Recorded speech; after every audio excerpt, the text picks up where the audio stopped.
नमस्कार, आप देख रहे हैं बिहार तक और आपके साथ मैं हूं ऋचा शर्मा। मिशन 2024 को लेकर बीजेपी पूरी तरीके से तैयार है। बीजेपी ने अब 195 सीटों पर उम्मीदवारों के नाम का अनाउंस भी कर दिया है, घोषणा भी कर दी है।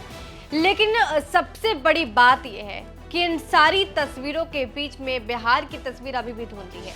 बिहार को लेकर बीजेपी ने अभी भी पत्ते नहीं खोले हैं। किसी भी कैंडिडेट को लेकर किसी भी सीट पर कोई उम्मीदवार तय नहीं किया गया है, ना ही कोई अनाउंसमेंट बीजेपी की तरफ से किया गया है।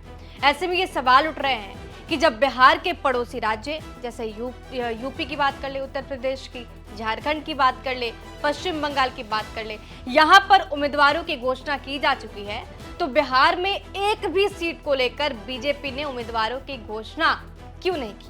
आपको बता दें कि बिहार में एनडीए को लेकर स्थिति अभी भी स्पष्ट नहीं है। तस्वीरें काफी धुंधली नजर आ रही हैं। शायद यही वजह रही कि बीजेपी एक सीट पर भी कैंडिडेट को लेकर अब तक स्पष्ट राय नहीं बना पाई है। ये भी बता दें आपको कि उपेंद्र कुशवाहा हो गए, जितन राम मांझी हो गए, लोजपा के दो गुट चिराग पासवान और उनके चाचा पशुपति पारस की पार्टी हो गई, और इसके साथ ही गठबंधन में और भी जो सहयोगी दल है उनको लेकर पेच फंसा हुआ है। अब तक बातचीत नहीं हो पाई है। शायद यही वजह रही कि नीतीश कुमार से बीजेपी के तालमेल भी नहीं बैठ पा रही, ताकि उम्मीदवारों को लेकर बीजेपी कुछ सोच पाए।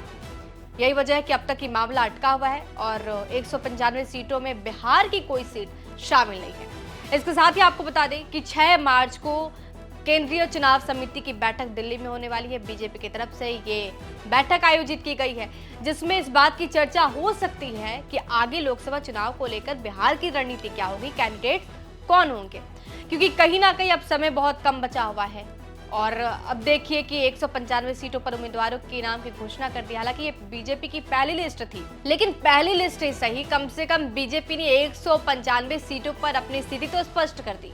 लेकिन बिहार में 40 की 40 सीटों पर एनडीए की तरफ से कोई भी स्पष्टता अब तक नहीं आई है।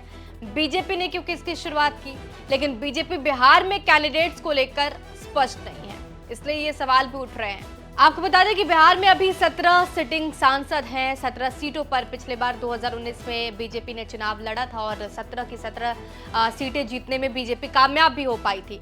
तो ये 17 सीटों पर 3-3 उम्मीदवारों के नाम की चर्चा चल रही है और 3-3 उम्मीदवारों की लिस्ट जो है बीजेपी के शीर्ष नेतृत्व को सौंपी गई है। अब इन 3 नामों पर चर्चा हो रही है। हालांकि अब तक बीजेपी ने ये स्पष्ट करने में असमर्थता ही जताई है। अब तक स्पष्ट नहीं हो पाया है तस्वीरें, लेकिन ये 3 नामों में कोई ना कोई एक नाम पे चर्चा हो सकती है। चर्चा इस बात की भी होगी कि अभी सीट शेयरिंग का नया फॉर्मूला क्या होगा, क्योंकि 2019 में 3 ही पार्टी थी, जिसमें बीजेपी और जेडीयू जो है उसने 17 सीटों पे चुनाव लड़ा था और बाकी 6 सीटों पर लोजपा ने अपने उम्मीदवार खड़ा किए थे। लेकिन इस बार तो स्थिति बदली हुई है ना।